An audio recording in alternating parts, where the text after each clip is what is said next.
People का दरख्त। गांव के बाहर एक पुराना बहुत ऊंचा पीपल का पेड़ था जो सैकड़ों साल पुराना माना जाता था। बुजुर्गों का कहना था कि उस पेड़ पर छाया का वास है।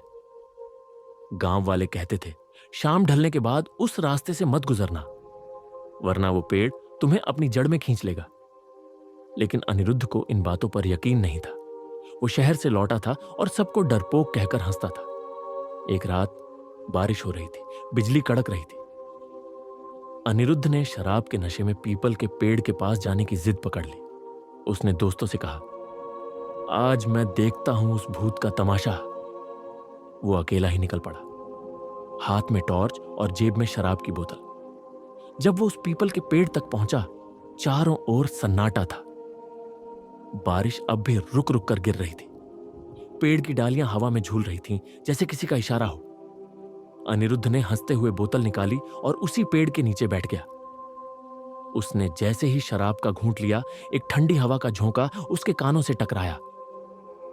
एक औरत की धीमी सी आवाज आई, यहां मत बैठ, भाग जा, भाग जा।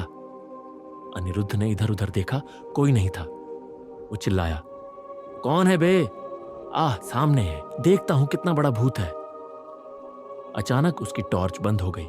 चारों तरफ घना अंधेरा छा गया। पेड़ की डालियां अब तेजी से हिलने लगीं, मानो पेड़ में कोई जिंदा चीज हो। तभी पीछे से किसी ने उसके कंधे पर हाथ रखा। अनिरुद्ध का सारा नशा उतर गया। उसने कांपते हुए पीछे मुड़कर देखा।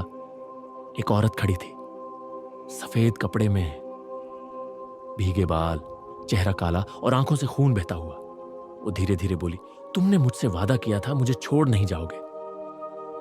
अनिरुद्ध हक्का बक्का रह गया। वो कोई और नहीं, उसकी मरी हुई पत्नी थी, जिसे उसी ने 5 साल पहले इसी पेड़ पर लटकाकर मारा था। अब वो हंस रही थी। अब मैं तुम्हें अपने साथ ले जाऊंगी, हमेशा के लिए।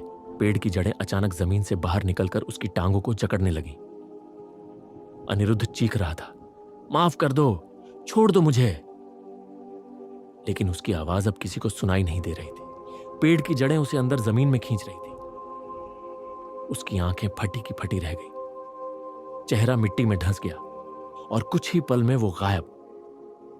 अगले दिन सुबह गांव वालों ने देखा, पीपल के पेड़ के नीचे मिट्टी गीली थी, मानो किसी को जिंदा गाड़ा गया हो। तब से हर साल उसी दिन उस पेड़ के पास अनिरुद्ध की चीखें सुनाई देती हैं और उसकी मरी हुई बीवी की हंसी भी। जिन जगहों की चेतावनी दी जाए, वहां जिद नहीं करनी चाहिए, वरना कुछ वापस नहीं आता।